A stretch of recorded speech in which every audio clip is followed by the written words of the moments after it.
Praise God for this day. Wonderful to see you, to experience the power and the blessing of the Lord. As we are going to continue with part 8, the power of real love. We need the love of God as we see many things around us that is discouraging, that is sometimes saddening, bad news, situations, problems, frustration, disappointment. But in all these, we can find answers in Christ Jesus. The Lord, our mighty one, will reign over our life. His name is called Jesus. He is a giver of our salvation.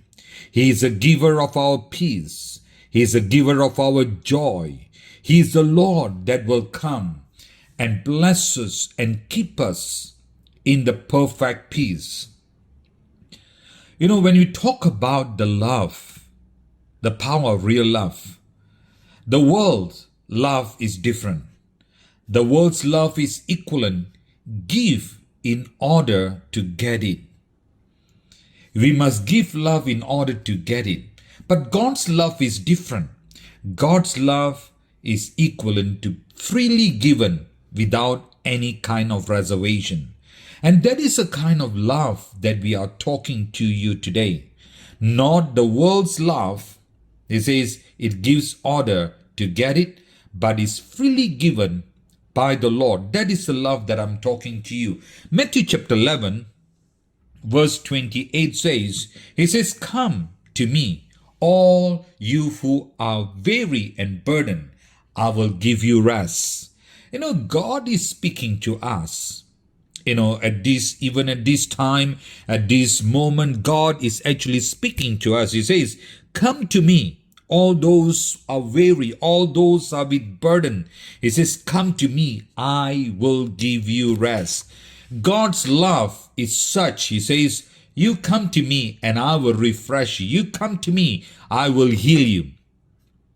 You come to me, I will show my love, my compassion. I will take away all the weariness. I will take away all the burdens, and I will reign over your life." 1 John chapter 4 verse 8 says, "Whoever does not love does not know God, because God is love." You know, we are living in a world, people want love. But God says, if you have the love of God, your life will be different. Many have not tasted the love of God. Many have not experienced the love of God. And that's why when we don't have that kind of love of God, we've come to a place that we struggle because we are still in the worldly love, not in the love of God. And when we talk about the love of God, we must always look at our attitude. There are two kinds of attitude, a positive attitude and a negative attitude. A positive attitude is where you say, despite of all, despite what I go through, I will still love the Lord. I will still go on for God. A negative attitude is always very negative in every kind of situation. Let's just look at a couple of things in the negative attitude. When we talk about love, there is always a place that it will come, negative attitude. Let's look at the book of Numbers chapter 13 verse 31.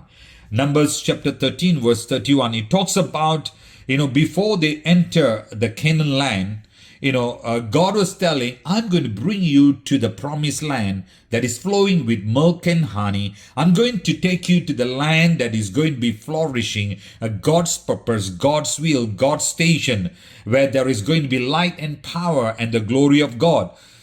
Some of them did not believe. For example, the 12 spies who went from Israel to the promised land, 10 of them did not believe they can take the land of Canaan. What a negative attitude they had. Their negative attitude discouraged the rest of the Israelites. Numbers chapter 13 verse 32. Numbers chapter 14 verse 4. You see how their negative attitude discouraged the rest of the Israelites. Today's scenario is the same.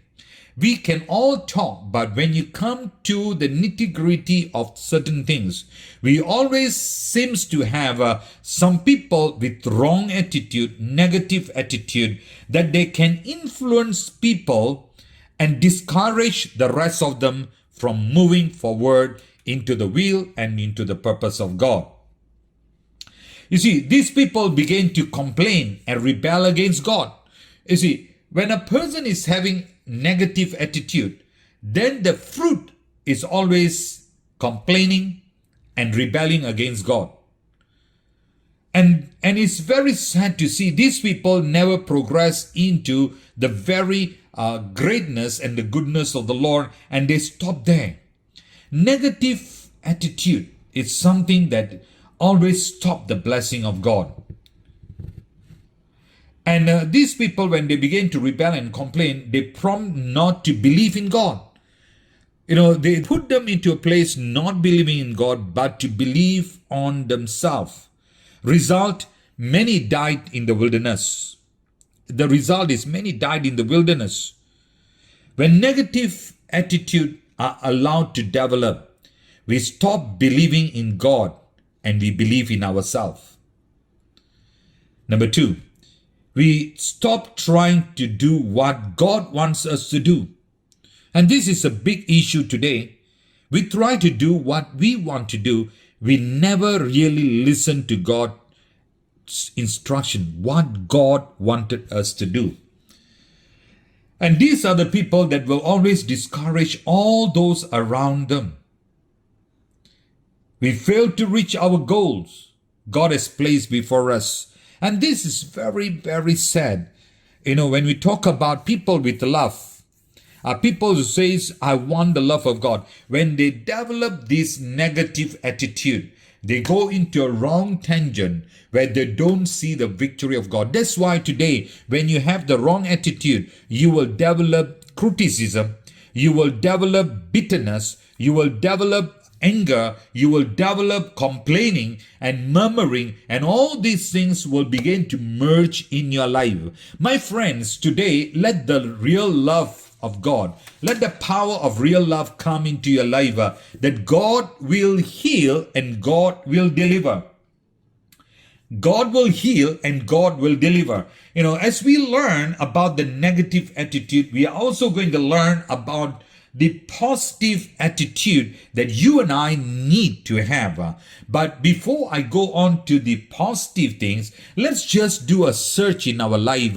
If there is things in our life we have like a negative attitude towards the kingdom of God, towards God himself, towards the loved ones, towards church members, towards anyone that is surrounding, maybe your relative or loved ones, tell the Lord, oh God, I want to have the real power of love of God.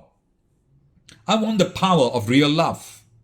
Lord, come and sort out my love, oh God, that I want to be loved of God and I want people to love. Today, if you were to see, there are a lot of negative people with negative attitude. Nobody wants to be around with them. People will go to people who are encouragers, people are positive, people who have life in them. They will go to them. And it's a time that you need to search your heart to see what the Lord can do in your life to bring about the healing. Let me just read a couple more scriptures. 1 John chapter 4 verse 16 says, and so we know and rely on the love God has for us. God is love. Whoever lives in love lives in God, and God in him. It's very clear. God is love. Whoever lives in love lives in God, and God in him. We need to come back to the very love of God and depend solely on God. And as the world is going to a final move of all things, we need the love of God. We need to grow in God. We need to grow in the love that God wants us to have. Church, today, I want you to turn to God and tell the Lord, oh God, Father, flood me with the love of God. There is divine healing. There is a divine miracle. There is a divine provision. There's a divine God that can come upon your life. I want you to claim the presence and the love of God. And let's get rid of all these negative attitude, thoughts, negative plans, ideas, concepts from your life.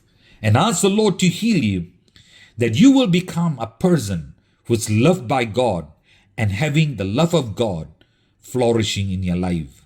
My friends, before we close up, I want you to sit down together with your loved ones or by yourself. I want you to look to God and ask and pray, oh God, forgive me of being negative, criticizing, complaining, murmuring, and having bitterness. Remove that, and I want to have the love of God in my life. As you begin to pray, I believe God will come in. As you repent, God will come in to touch you. Let the Lord bless you. I want to have communion, and I want you to start praying. The Lord will touch you, and the Lord will heal you and bless your life. Father, I pray right now in the name of Jesus, bless all those who are listening to this message. Lord, that you will heal your divine miracle, your supernatural miracle, divine healing, divine provision, divine good health will come upon your people. Lord, in Jesus' name, surround them with your presence and your power and bless them, Lord. In Jesus' name we ask and we pray. Amen.